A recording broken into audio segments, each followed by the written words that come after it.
Welcome to this online interview by Project Cargo Weekly. Our special guests of honor today is Mr. Patrick Mattsson. He is the site manager at Kvarken Ports in Umeå, Sweden. And also his colleague, Mr. Nederstedt, who is the sales and marketing manager at Kvarken Ports Umeå. First and foremost, gentlemen, very welcome to this interview. Thank you. Thank you. I just have a very quick question. The winter hasn't arrived in the north yet, I hope. Not yet. Okay, but the leaves are falling from the trees, so it's ongoing. Yes, I could imagine. Yeah. I could imagine, yes. Right, as I always do with my interviewees, I always allow them a chance to tell our viewers a little bit about who they are. And starting with you, Patrick, how come you ended up in a port? Why are you not sitting in a bank or as an accountant? How come you are where you are? Thank you for that question. I started. I'm educated with the background in the forest, but I started 27 years ago in the port, and in the port of Umeå, and I have worked there since it will be 95, and in the different positions. I started to be a supervisor at the port of Umeå to load the vessels and discharge vessels. So I have the knowledge from the vessel side, and then I have worked for a company in the port as an operating manager for 17 years. Okay. And then I have also been responsible for forwarding and agency department a couple of years before I started now at Kvarken Ports, Umeå, as a site manager. So that's my background. So I have a long experience of the port. Definitely. Oh, yes, that's certainly a hands-on experience, as we call it. Very, very, very good to hear. Thank you for that. And Krista, who are you? Why are you not sitting in a bank or somewhere else? How did you end up there? Well, first of all, I would like to say we are very glad that Patrick has joined Kvarken Ports with his experience. That's really good for us. But my background is mainly commercial airline industry. Many years at Scandinavian Airlines, at the headquarters in Stockholm. For now, I think it's an advantage because our business model is rather similar to an airport. So, but that's my background, mainly from the commercial airline industry. Yes, and I have noticed that since you left SAS, the service has gone down. So yes, I know. I know. Yeah, that's good. Okay, interesting. But I hope they will come back soon again. So. Of course, we because it's a nice company. Yeah, we need our airline for sure. But listen, Patrick, I like what you mentioned about having the hands-on experience and actually knowing a ship and what a ship is. We have many experts who are experts in front of the computer, but they haven't actually seen a ship, and you certainly have. How would you say the port of Umeå, in order to promote that a little bit, you call it Kvarken Ports. For those international viewers we have, why is it called Kvarken? Is that a specific area? Are you cooperating with other ports? What can you tell our viewers about this? Yeah, it's first of all, it's a specific area. The word Kvarken is actually if we see the Gulf of Bothnia between Sweden and Finland, we have the thinnest line between Finland and Sweden. That is called a quark, and then that's one reason. But then also we have a cooperation with Finland and the city of Vasa. So we are a company together. So we have one part in Umeå and one part in Finland, and you can compare it if you in other. It's a copy of what you have CMP, Copenhagen, Malmö Port. It's just to compare with something. Yes. So that's the reason. But we are the operating part in the port. Kvarken port, and the port is Port of Umeå. Yes. Port of Umeå is the infrastructure owner, and we run the port, so to say. Okay, and it's of course makes sense nowadays to go together and stand together with others to become stronger. And coming from or living in Stockholm, I know of course your location there in the north of Sweden, and it's quite a fantastic location. Why would you say, in a few words, why would you say that vessel owners and other cargo owners should use the port of Umeå? What makes you better than, let's say, your competitor? In a few words. Yeah, yeah, we are better than the competitors. Of course. Of course. No, to be honest, we have a fantastic port. We have a fantastic location. We have ice-free region during the year. We have we have big open space at the port. We have, of course, a certain amount of keys, but then we also access to the open space. We have now around 300,000 square meters open space, and now we are in the progress to build rebuild and build a new quay within the 4 to 5 years, and after we are ready, we are aiming for around 500,000 square meters. So it's good. It's actually very good if you are talking about project cargo, and a good example of that is when it arrives many windmills for the northern part of Sweden. We have a good possibilities to store the goods. Otherwise, we also have around 100,000 square meters under roof warehouse. So that is also something that is, I would not say that we are unique about that, but it's very good for the port, and we can support the region and the industry around us. But also with incoming vessels, we have the possibilities to store goods. Now, I must say, very impressed to hear these numbers. I mean, you have a huge laydown area, and as you know, for tower sections and blades, they're getting all bigger and longer and whatnot. So you really need the space. That's very interesting, and I think many of our viewers here would like to know more about this. I recall, actually, I visited your great port not long ago, I think more a year or so. There was the first ever US flag project cargo vessel in with wind turbines in your port. So I can say to my viewers here, I've seen firsthand the facilities you do have. You also have a ferry link, don't you, which is very, very modern. What can you tell us about the ferry link, if I ask you, Krista? Well,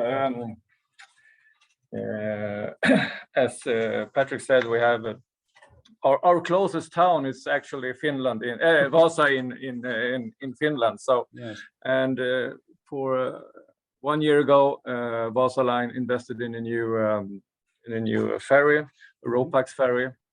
It's a new environmental friendly ship. And the trip between Umeå and Vasa is only about 3.5 hours. So that ferry line is a big strength for Kvarken Port and Umeå Harbor, of course. Yes, of course. And it's combined northern Sweden, and of course northern Norway, and of course Finland, and also further east. So it's and I suppose I think it's battery driven, isn't it? This new ferry. So you can hardly hear it coming or going, I guess. No, that's right. Yes. It's actually the world's most environmental friendly ferry. So that's impressive. So very good selling point. With the location of Umeå and with the great area you have for storage, both in and outdoor. If we now go back to cargo speak here, I mean, the forest industry, would that be potential clients for Umeå? I mean, and containers too, of course. You also sometime you handle quite a lot of containers there, don't you? Yeah, we have we built up the container business since start of 2000, and it have increased all the years until now. Now we have the container vessel is paused because of circumstances on the market, and it's but we are on our track again and hope that we have a container vessel in the beginning of next year or mid next year. So that's so that's we are aiming to get bigger in the container business. But as you mentioned, the forest industry is we have them very close to the ports, and on the other side of the river we have the Umeå River close to us, and on the other side we have a very big paper mill. Oh, yes. Is run by SCA. So we have both paper and sawn timber as a good big product for the port. Yes, and I also heard, I think was it some while ago, I heard that actually they were investing in to enlarge one of the biggest enlargements in the world of a paper mill, and a lot of the machines and equipment came from Asia to the port of Umeå with break bulk vessels. I mean BBC and other ship owners, so they do know your port, and what I hear from the grapevine for sure is that you have a good name around the world. And how do you see the port of Umeå in the future? Of course, there are always competitors in whatever we do nowadays, but what do you do to promote yourselves to make sure that people know you? Because you know, some people sitting in Singapore, they think that Europe stops at Hamburg. They don't know there anything north of Hamburg, you know. Yeah. So we have to tell them that we exist, and they think we have ice bears roaming the streets and whatnot. But how do you market yourselves as a port? Are you part of some organizations, or do you travel the world to spread your gospel, or how do you do to promote? Yeah, you can both. Well, actually, we promote ourselves by traditional advertising, for example, and also, of course, we are frequently use the social medias. That's good. We are on our way to also to reach the rest of the world, but for the moment we are focused on our closest market. Yes, and that's also, it's very exciting for us here in the northern part of Sweden, because they are investing about, I think it's 1,700 billion Swedish crowns in the northern part of Sweden. Right. So it's I think also we talked about the other ports. I think all the ports in the northern Sweden, we have a exciting future in front of us, because I think we have to cooperate also to handle all the traffic who will be able in the future. Yes, concerning these big investments are made in the northern Sweden. Yeah, you mentioned there's, for example, the gigafactory Northvolt I heard about, and also you have this fossil-free steel plant coming up. Yes. And so in a way, we might say that the north of Sweden has become revived. I mean, it's the new Klondike or the new Australia, so to speak, where new developments are suddenly happening. You know that, and I hear also from the people have even problem to find housing because thousands of workers need. Yeah, it's like a Klondike, like a gold rush somehow, right? Mm. Yeah. So yeah, you know, no, I fully can appreciate it, and not to mention also to our viewer here that not least to mention that what a beautiful nature you have up there. I mean, the life and work balance, you can have a very nice life up there, right? Yeah, that's true. The nature is fantastic here, so that's one of the greatest thing that we have up north here, and we have all the seasons in a good way. We have summer when it's summer, and we have winter when it's winter, and for those who like that, it's fantastic. So and as you say, it's a good comparison to the Klondike, because we need more people in the future, and of course we see also for the port. If we go back to the port, we handle about 2.5 million tons today, but we are aiming to go to 5 million. Okay. And we see a potential, of course, but it's it's not coming automatically. You have to promote yourself, and this is a good way to talk about our port, and we are grateful for that opportunity. So yeah. Definitely. Now, mentioning the port again, what kind of crane capacity do you have in place? You have, let's say, you have shore-based cranes or floating cranes, or what kind of heavy things can you lift in case a vessel comes in? Yeah, tell me a little bit about the equipment you have available. Yeah, the equipment we have we have mobile cranes, and then they are we have 4 mobile cranes, and it's link or line cranes, as we call it. The biggest one lift 125 ton, and the next one is 100 tons. We can do a combined lift with 200 tons, so that is our capacity in the port. Then we also have some smaller link crane. We have two smaller cranes, about 40 ton. They can lift. One can lift 37 and the other one 42. And to handling bulk products, we also have for the smaller vessels, we have the knucklehead cranes and knuckle boom cranes. Two of those, Mattsson and 100. So that is the crane capacity we have at the moment. But we are of course looking for new cranes and what the future need from us. So we are looking into that also, of course. But at least you are well equipped for what you need right now. And of course, this is also serious investments. You cannot just buy a crane and then not use it. So no, it makes sense. I mean, to what I can see with your laydown area, with practically ice-free year-round, you have a good service and you're efficient. And I've seen what you've handled also personally, directly. Certainly, Umeå, Port of Umeå would be a good choice. If I ask you, both of you, one by one here, if you look into your crystal ball, of course, nobody can predict the future when we have some crazy dictators around the world. But how do you see, if we start with you here, Krista, what do you see in your crystal ball? You are in the sales and marketing. Can you feel that people are looking more to the north of Sweden now with the new investments? And do you see the future as bright? Yes, absolutely. As I said before, the investments who are being made in the northern part of Sweden,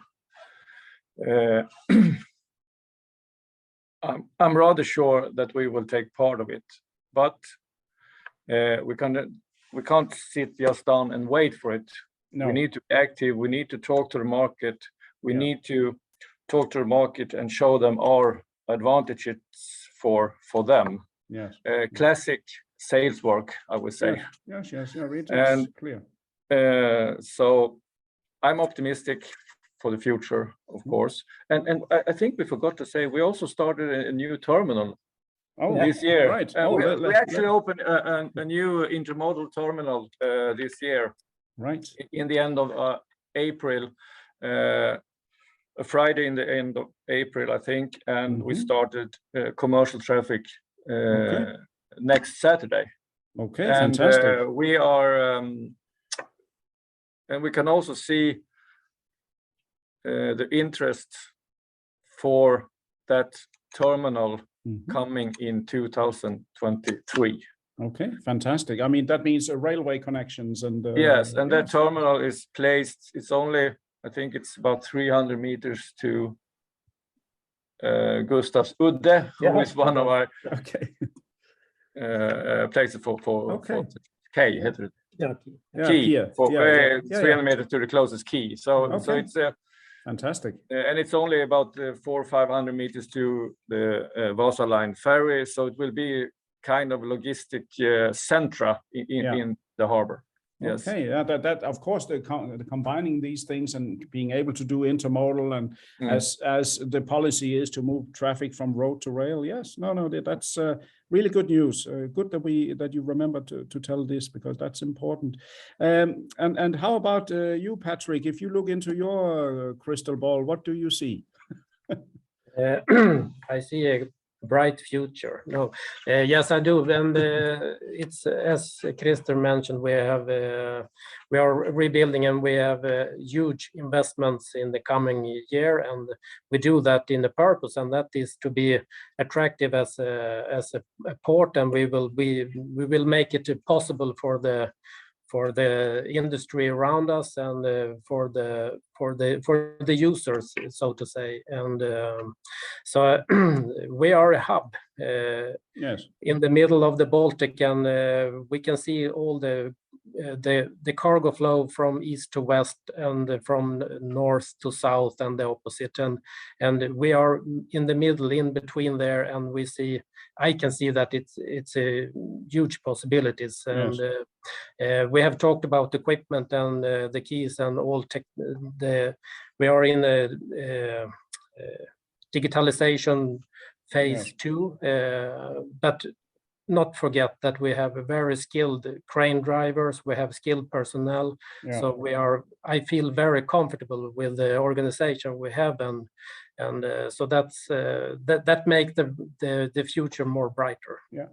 No, I can only, from my side here, from the other side of the table, so to speak, as interviewee, and having visited your port a couple of times, I can only echo what you're saying. And I like particularly that for example, your own practical experience from actually having been on board a ship and not just being a manager without having been there. I see so many that I interview that they have a big title, but they don't know what is aft and the front of a vessel, So it's that's really good. But I would like to say really to both of you, fantastic to hear about your development, your location in the north of the Baltic and in Sweden, the potential there, your cooperation with the Port of Vasa, infrastructure, you have breakbulk ships, you can handle it, and you're service-minded. Now it's just telling more people that you are. So I hope this media here can help you with that. So with those words, I want to say finally here to you, Patrick, many thanks for joining this interview. Thank you. Thank you. And also to you, Krista. Thank you. And a final question to you, Krista. With that beautiful nature up there, I guess you will not return to Stockholm. You will stay where you are, right? I'll stay here for now, yes. That's good. Okay. All right. This was, thank you to our interviewees here. This was yet another good interview. I hope you liked it from Project Cargo Weekly. Our special guests of honor today has been Mr. Patrick Mattsson. He is the site manager at Kvarken Ports, Umeå in Sweden, and a very capable and experienced person. And his colleague, sales and marketing manager, Mr. Nederstedt, who also have a long marketing background. We thank them. And to all of you viewers, listeners, readers around the world, please stay tuned for more interviews in the near future. Thank you.